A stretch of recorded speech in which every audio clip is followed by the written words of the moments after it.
Hey everybody, Rick here.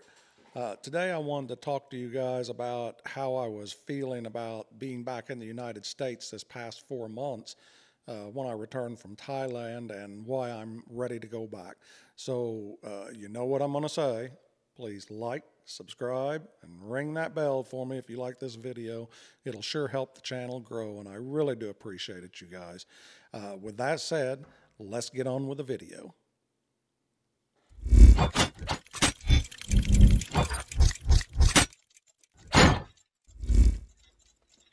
So I was sitting thinking about the different reasons why I'm anxious to get back to Thailand. I plan on going a little bit later this summer, and I was mulling through my head and thinking, why is it that you're so anxious to get out of the United States and get back over into Thailand?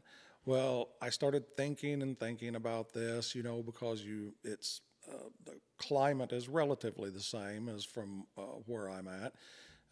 What was it that made me like it? And the more I thought about it, I came up with the very first thing I think was the people and the culture. That was first and foremost.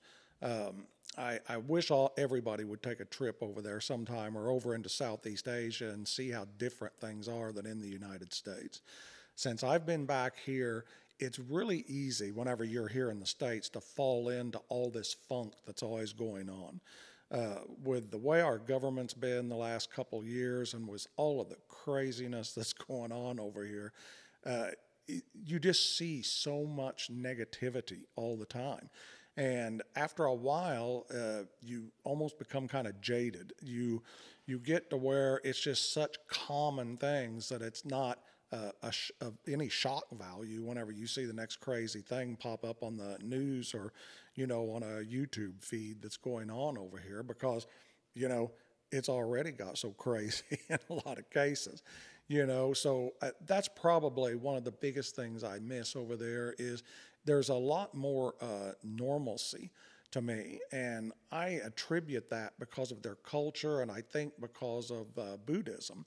And it's not that I'm saying that there's anything about necessarily Buddhism. Well, there is. There's things about Buddhism itself that I think make the people, much friendlier to everybody and much less likely to stab you in the back. And that's because, of course, Buddhists believe in karma. And since 97% of the population in Thailand are Buddhist and they believe in karma, or in other words, if you do something bad to somebody, it's going to come back and bite you in the ass. They tend to, for the most part, not want to do anything bad to anybody. So I think that over here in the States, where that will differ is we have so many different religions, and they even fight amongst themselves. They're complaining that this religion's wrong and that one's wrong, and this one you're going to hell, and this one you're not. And we even have some of the churches over here that want to see tax forms. They want to know 2 years worth of tax so they know how much money you should be tithing to the church. And the Buddhists just don't do that. Whenever I was over there, they would go, the monks stay in the temple. I did a short video where when I went to visit a temple to see what it was, I met a monk there that spoke good English, and he even invited me to come and stay at the temple for 30 days and told me how it'd change my life forever because you have time to think, everything's simple. It's just a whole different ball game over there, you guys. I would go and I would watch my girlfriend or the other people go do what they'd call making merit. They would go, they always cook food. It doesn't make any difference how much money they have. They make merit and they believe in it, keeping, up with the Buddhist temple and the monks there and staying in the good graces. So they make them food. Some of them go every single morning and deliver, be it rice or dried fish or whatever it may be, papayas, mangoes, whatever, to the monks there. And they just have such a strong, I'm trying to think of the right verbiage. They truly believe in what they're doing. So let's say they're not looking for anything to come out of it except for being a kind, good person and to make themselves better. So they're looking at betterment for themselves internally and as an individual, and not like you see some people here that go out and rob somebody or cheat them, out of money, and then go and pay their, repentance at the church and feel like everything's okay, and now they're going to go to heaven again. It's very hypocritical here, I guess, is what I see. So the people and the way they treat each other, I see as being a big one. I also like the way they treat their family members. There's none of this stuff like we have here of throwing somebody in an old folks' home where they're mistreated once the family feels like they're not useful anymore, or society feels like they're not useful and productive. Over there, they will take care of their family until the day they die.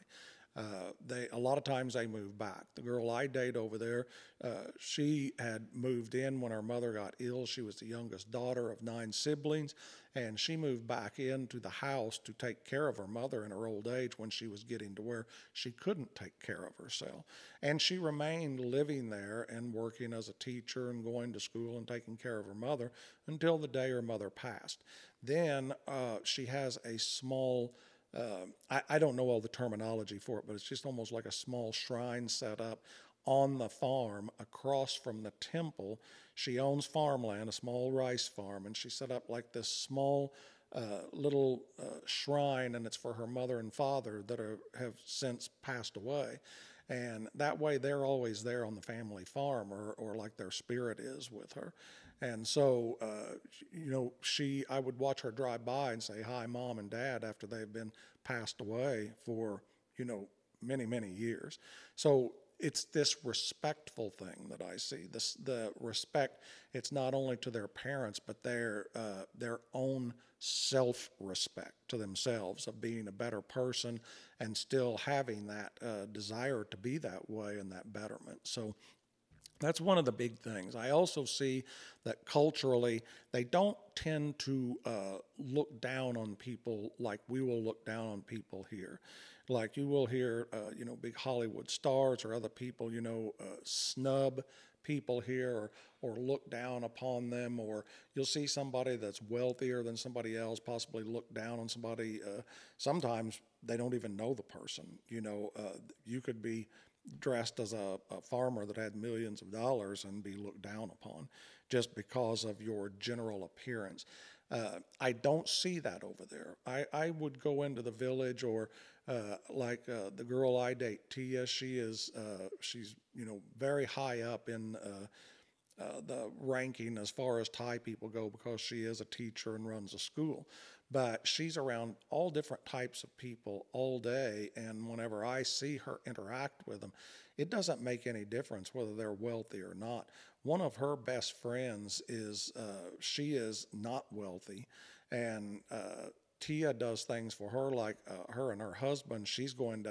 They're going to help her plant the rice on her rice farm here in the next month or so, and then whenever the rice is harvested, because they help do it and they help harvest it, she's going to give them however much, 50% of the rice, just so they can store it and they will have food to eat. And it's this hopeful, helping each other type culture, especially whenever you're in the northern regions, or out in the farm area, the country folks, let's say. And I do see that a lot more in the United States whenever you're in the country. Whenever you're out and you're in the country zone like I am in Missouri, I'm not talking about being in the city like St. Louis or places like that. I'm talking about true country people in some of these little towns out here. They're good people too. They will, they always wave to you. They help each other out. I can't tell you how many times I've called my neighbor and, asked him to come over and bring his tractor to pull my zero radius more, if a belt broke, or, you get the gist of it. They're people in the country area seem to be a little bit more along the lines of how I see the Thai people. But the difference is I see this in Thailand just about everywhere I go. I would feel safe to say that 85% to 90% of the people I meet over there all seem to follow these same principles and guidelines, where it's not like that here in the States. So that's definitely, that people deal is a big deal for me over there. I like how they treat their parents. I like how they treat their children. The schools are far different.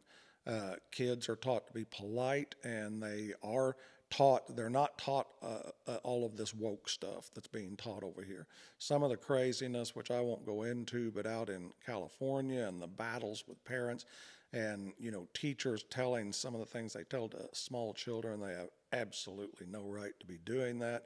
And it's having a negative impact on our culture here. As these people go through these type of systems here, they turn into a different type of person. They're not self-respecting. They turn into an entitled person.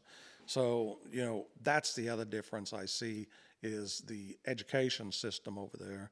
I see the people treat each other a whole lot better. Of course, cost of living's awesome. The food's awesome. As far as safety goes, I never felt unsafe over there. That's another thing I really miss. I was always felt very, very comfortable. Of course, you do diligence. You're not flashing money around or anything. You don't do that in any country or any place. But I have felt far more unsafe in many areas in the United States than I ever did in Thailand. Of course, I couldn't carry a gun or anything in Thailand, and I never felt the need to. And here in the States, I've got a concealed carry permit, and I've got my gun with me all the time. As a matter of fact, I won't even travel through a state that won't allow me to carry my gun. If that state does not reciprocate with Missouri's concealed carry law to where I can carry my gun with me, I just won't go into their state, because the crime here has become unbelievable. California had passed some crazy thing that made no sense to me, that was allowing any crime that was $1,000 or less, it's not punishable. So they announced this. The governor of California announced this. Now, what do you think happened whenever that was done? Of course, everybody that wanted to go out and steal something would just go out and steal things and make sure they didn't take anything over $1,000. They knew they could take it. They knew the store employees weren't going to stop them. They knew the police weren't going to do anything about it. And there was just going to be no ramifications for their actions. So now then, what does California got going on? They've got all kinds of stores that are just closing down because they're just being robbed blind, and they can't afford to stay open. A store can't stay open just to give things away. So I give kudos to that guy. Smart move. You're definitely one of the sharper politicians in office over here. That's another thing. I don't see that type of thing over there. I don't see any of these mass smash and grabs. If the crime that I probably hear most of over in Thailand would be more of a petty crime, kind of a pickpocket or scamming somebody out of some money, or a taxi driver charging you more, or doing something like that. And a lot of times they're doing this just because they truly do need the money, and it's not justifying. I'm not saying it's correct or it's right, but there's a far difference between somebody overcharging you maybe, 10 or 15 baht or 20 baht for a taxi ride, and a whole gang of people smashing out windows in a jewelry store and running in and stealing hundreds of thousands of dollars of things. I see more petty things over there, and the crime rate is lower. I did look it up. I can't remember the exact statistics, but in most cases, the United States was in the 30 to 40% higher on everything than, according to crime, than it was in Thailand. So I never felt unsafe there at all. Of course, I didn't go into shady areas. I did my due diligence. I kept my wallet in my front pocket. I never had anybody try to pickpocket me. I just never had any issue over there. So for me, that's some of the main positive things that I really liked over there. And I really truly hope, I see where a lot of these Asian countries think the United States is so wonderful and they want to westernize. Well, I think they're getting that nonsense off of watching, a lot of movies and Hollywood nonsense. My wish is that Thailand not change.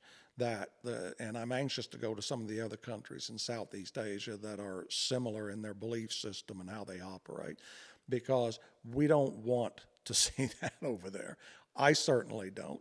That's why I plan on getting a retirement visa and staying over there at least 6 months every year, if not eventually permanently, because I like how they are structured, at least how they treat each other. They all have their political problems, just like every place else, but it's nothing like what is going on in the United States. So don't follow what is going on over here if you're watching this and you're in Thailand. Keep things the way you've got them going.